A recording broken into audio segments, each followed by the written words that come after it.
वो गर्मियों की एक तपती हुई दोपहर थी। सब सड़कें गलियां सुनसान हो गई थीं।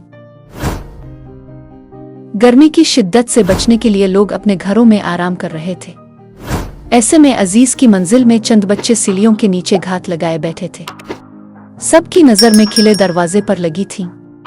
कुछ देर बाद एक बिखरी दरवाजे से अंदर दाखिल हुई और अंधर अलिफादेरत देखती हुई सहन की तरफ चली गई। सीढ़ियों के नीचे छुपे बच्चे एकदम बाहर निकलकर दरवाजे की तरफ भागे और दरवाजे को अंदर से बंद कर दिया। बिखरी घबराकर इधर-उधर भागी। एक बच्चा छलांग लगाकर बिखरी पर सवार हो गया। एक बच्चे ने छड़ी से बिखरी को मारा। बिखरी भागी तो सब बच्चे शोर मचाते इसके पीछे भागे। अजीज की मंजिल में हर रोज ये तमाशा होता था। गर्मी की सताई कोई बिखरी वहां पनाह लेने आ जाती तो शरीर बच्चों के हत्थे चढ़ जाती। बच्चे जी भर के बिखरी पर सवारी करते, कभी वो इसका दूध भी निकाल लेते।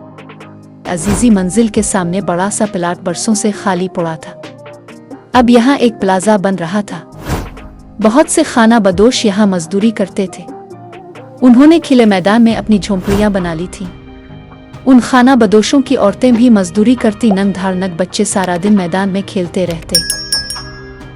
उन्हीं खाना बदोशों की बकरियां गर्मी से घबराकर अजीज की मंजिल में आ जाती और फिर बच्चे उनका बुरा हशर कर देते। एक दोपहर बच्चे हसब आदत घात लगाए बैठे थे कि एक बिखरी अंदर आई। बिखरी के सारे जिस्म पर चांदी जैसे सफेद बाल थे।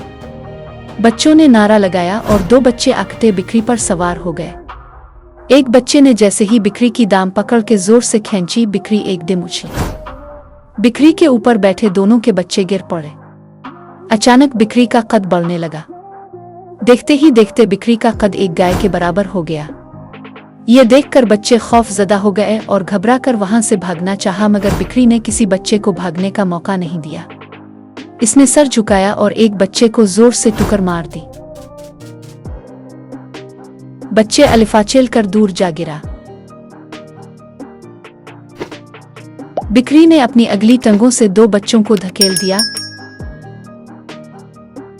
जैसे ही कोई बच्चा भागने की कोशिश करता, बिखरी इसे टुकर मार कर गिरा देती और फिर अपने खुरों से कुचल देती। बिखरी ने मार मार कर उन शरीर बच्चों का बुरा हाल कर दिया।